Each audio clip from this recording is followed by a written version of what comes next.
इस चैप्टर में एक और कैटेगरी ऑफ प्रॉब्लम है कैलोरीमेट्री के अंदर, measurement of heat, specific heat, latent heat में, वो है ग्राफ से रिलेटेड प्रॉब्लम। यदि हम लोग कुछ ग्राफ का प्रॉब्लम देखेंगे, वो भी कंपटीशन का एक इम्पॉर्टेंट पार्ट है कि ग्राफ से आप किस तरीके से स्पेसिफिक हीट के ऊपर में कोई कंक्लूजन कर सकते हैं, लैटेंट हीट कैसे फाइंड आउट करेंगे।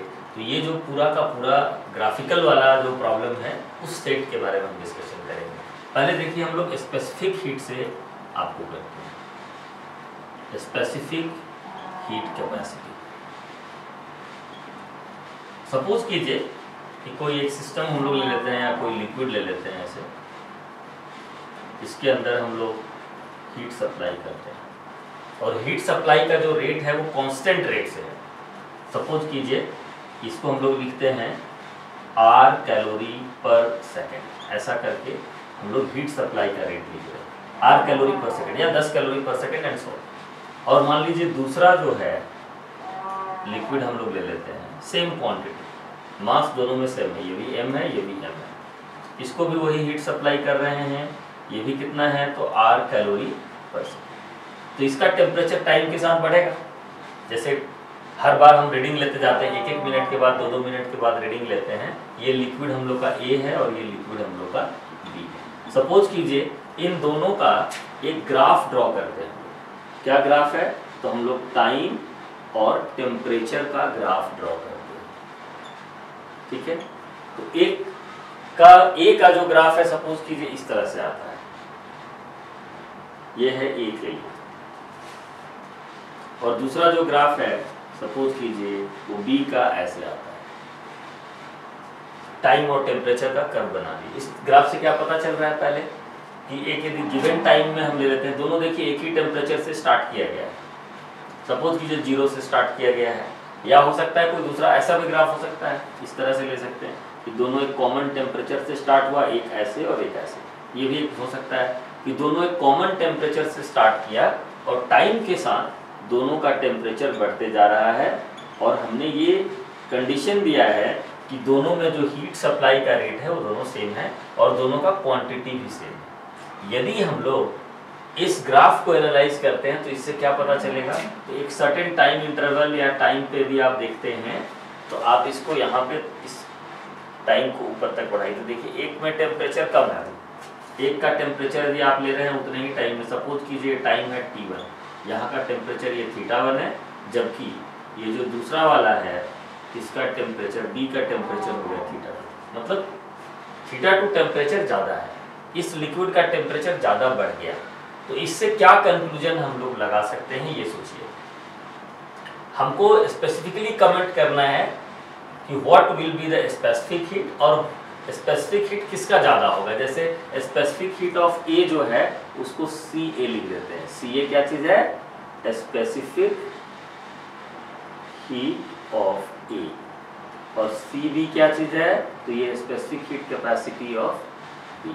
कौन इसमें ज़्यादा है, तो एक का टेम्परेचर धीरे धीरे इंक्रीज कर रहा है और एक का टेम्परेचर बहुत तेज़ी से राइज कर रहा है। ये दो का कंपैरिजन में हम लोग को बताना है कि किसका ये होगा। तो आप देखिए दोनों को यदि सेम टाइम तक हीट सप्लाई करते हैं, सपोज कीजिए T1 टाइम लिया गया है, T1 टाइम में हम लोग हीट का सप्लाई देखें कि कितना होगा, तो हम लोग बोलेंगे कि डेल्टा H का वैल्यू होगा R इंटू T1।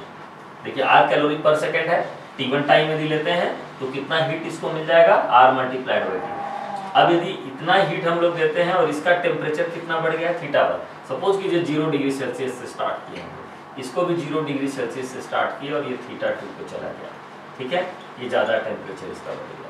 तो यदि डेल्टा H पहले वाले के लिए लिखेंगे तो ये हो जाएगा M into CA into θ1 minus 0, मतलब ये हो जाएगा आपका MCA into θ1, R into T1 equals. और दूसरे वाले लिक्विड के लिए जब देखते हैं B के लिए, तो उसके लिए यही वैल्यू कितने के बराबर आएगा, तो हम लोग बोलेंगे कि डेल्टा H बराबर होगा R इंटू T1, इतना हीट इस रेट से सप्लाई हो गया, equal to MC delta theta, मतलब MC इंटू B, और उसका डेल्टा थीटा कितना है θ2 माइनस 0। तो आप इसको लिख सकते हैं कि ये हो गया M इंटू CB इंटू θ2। अब देखिए ये दोनों इक्वल होना चाहिए, सेम अमाउंट ऑफ हीट दोनों में हम लोग दिए हैं। अब इन दोनों को यदि आप इक्वेट कर देते हैं, RT1 ये भी है, R इंटू T1 ये भी है, तो हम लोग जब कंपेयर कर रहे हैं तो लिख रहे हैं, देखिए कि m into c a into theta 1 equals to m into c b into theta 2। ये m को कैंसिल कर देंगे।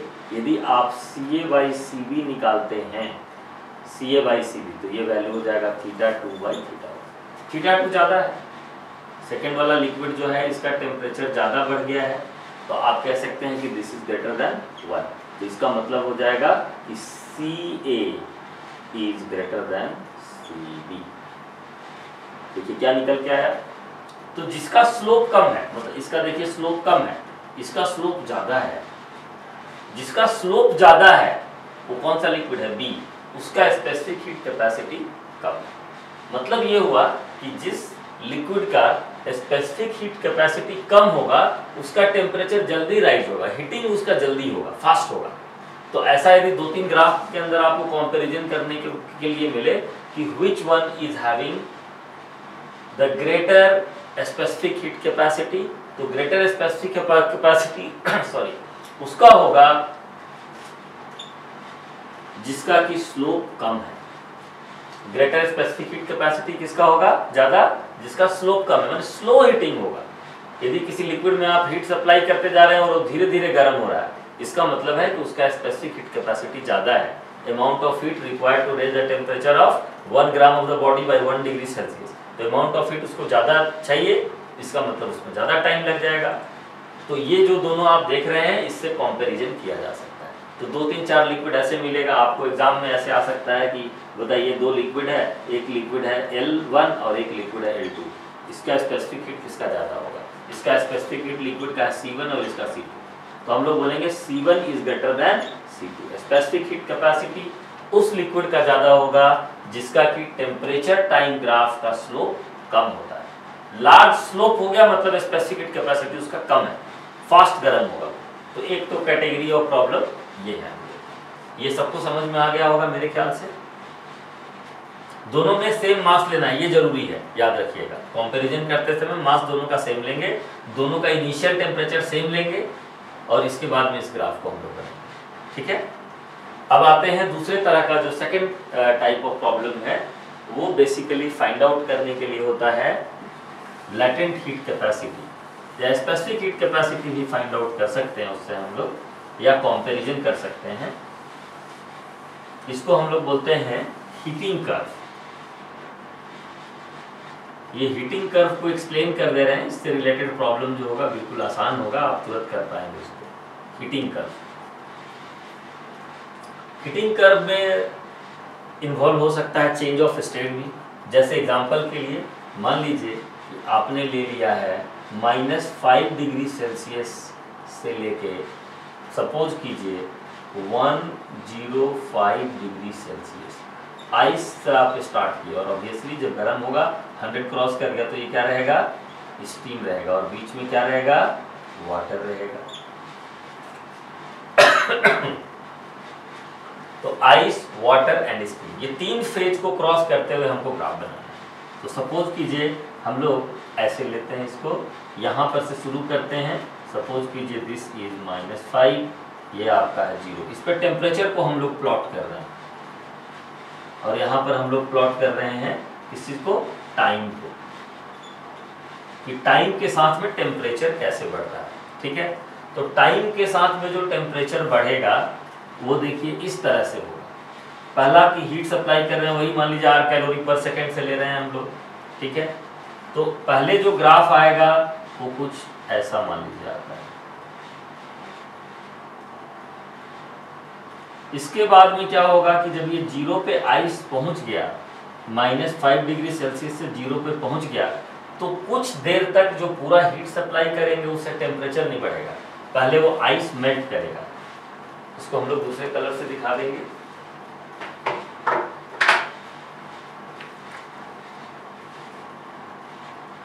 पहले ऐसे टेम्परेचर बढ़ा, यहाँ से फिर आप देखेंगे कि तुरंत मेल्ट कर गया। जब ये मेल्ट करेगा तो टेम्परेचर नहीं बढ़ेगा, टेम्परेचर देखिए कांस्टेंट हो गया। इसके बाद जब पूरा वाटर में हो गया तो फिर इसके बाद ये कुछ इस तरह से आपका चेंज होने लगेगा। ये जो पूरा फेज देख रहे हैं जिसमें कि टेम्परेचर बढ़ रहा होगा, कहाँ तक बढ़ा? 100 डिग्री सेल्सियस, -5 से 0 0 to 100, ये वाटर का फेज है। तो ये देखिए इस फेज में इंक्रीज इन टेम्परेचर है, फेज चेंज नहीं हो रहा है।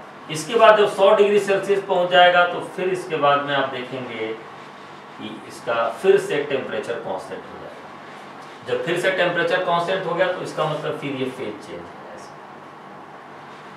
और इसके बाद फिर इसका टेम्परेचर बढ़ाना होगा, तो टेम्परेचर बढ़ाने के लिए जो है फिर से हीट सप्लाई करेंगे, तो ये फिर इस तरह से फिर इसका टेम्परेचर बढ़ेगा। तो देखिए इसमें 3 फेज है। जो ये स्लोप वाला फेज है, ये वाला जिसमें कुछ स्लोप है, ये जो है इंक्रीज इन टेम्परेचर, आप इसको ऐसे डिवाइड कर देंगे तो टेम्परेचर यहाँ बदलेगा और यहाँ बदलेगा, इसमें टेम्परेचर कांस्टेंट रहेगा।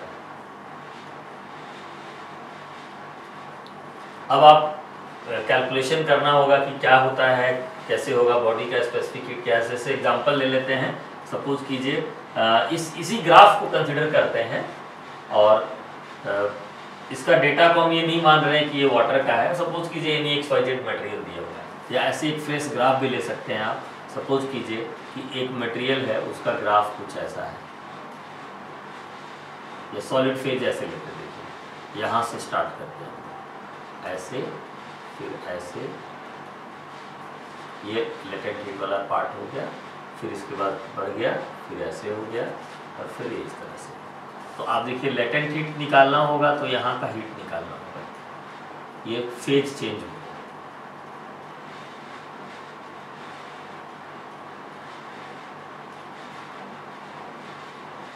जैसे एग्जांपल देखिए क्या ले रहे हैं हम लोग, हीट सप्लाई का रेट ले रहे हैं, सपोज कीजिए 5 कैलोरी पर सेकेंड, ऐसा ले लेते हैं 5 कैलोरी पर सेकेंड। ये टाइमिंग सपोज के ले लेते हैं, ये है आपका 10, ये सपोज कीजिए है 25, ये है आपका 30, ये है आपका 45, ये सेकेंड में ऐसे हम लोग ले रहे हैं, ठीक है।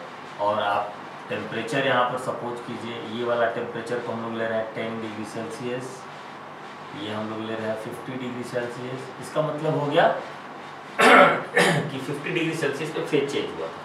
फिर इसके बाद सपोज कीजिए हम लोग ले रहे हैं यहाँ पे एक कर्व, जिसमें कि मान लीजिए इसको बोल रहे हैं कि ये 70 डिग्री सेल्सियस है, मतलब फिर फेज चेंज हुआ। ये सपोज कीजिए सॉलिड फेज है, इसके बाद ये सॉलिड मेल्ट कर रहा है, ठीक है, ये मेल्ट कर रहा है, मेल्टिंग। फिर ये लिक्विड फेज है, फिर ये वेपर बन रहा है, मतलब इसको आप बोल सकते हैं कि ये वेपोराइजेशन है, स्टीम बन रहा है वाटर के केस में यदि समझेंगे। फिर इसके बाद में ये गैस बन गया, तो उसको हम लोग अभी स्टडी नहीं करेंगे। 5 कैलोरी पर सेकेंड हुआ। मान लीजिए मास ऑफ द बॉडी, जिस बॉडी को हम लोग हीट कर रहे हैं, उसका m का वैल्यू दिया हुआ है 3 ग्राम्स। तो 3 ग्राम जो है बॉडी, देखिए यहाँ पर यदि आप निकाल रहे हैं कि उसका लेटेंट हीट ऑफ मेल्टिंग कितना है, तो L इक्वल्स टू आपको लिखना होगा delta H by M। Delta H बराबर M इंटू L होता है। तो डेल्टा H कितने के बराबर आ गया? 5 कैलोरी पर सेकेंड है, और टाइम कितना लगा? तो 10 सेकेंड से 25, मतलब 15 सेकेंड का पूरा उसको हीट देना पड़ा ताकि वो कन्वर्ट हो जाए सॉलिड से लिक्विड फेज। तो कितना टोटल हीट लगा? तो 5 कैलोरी पर सेकेंड मल्टीप्लाइड बाई 50, इतना कैलोरी हीट लगा, डिवाइड बाई कितना अमाउंट है? तो 3 ग्राम्स है। तो इसको यदि आप कैंसिल कर देंगे तो ये आ जाएगा 25 कैलोरी पर ग्राम। देखिए ग्राफ देख के हम लोग बता सकते हैं। ये वाला जो हीट का कैलकुलेशन, ये कैसे निकाले हैं, ये क्या चीज़ है बेसिकली, तो 15 सेकेंड, ठीक है, तक हीट का सप्लाई किया गया एट द रेट 5 कैलोरी। तो टोटल कितना हीट होगा? 5 इंटू 15, 75 कैलोरी हीट लगा। और अमाउंट कितना है? तो अमाउंट 3 ग्राम मटेरियल का, इसलिए इसको डिवाइड कर दिए, delta H by M equals to L। हम लोग फॉर्मूला क्या इस्तेमाल किए हैं? Delta H equals to M into L होता है। यदि कोई पूछे कि इसका वेपोराइजेशन का लेटेंट हीट कितना है, ये हो गया यहाँ के लिए एल का वैल्यू, ठीक है, एल इक्वल्स टू 25 कैलोरी पर ग्राम। यहाँ के लिए लेंगे तो देखिए कितना है, 15 सेकेंड।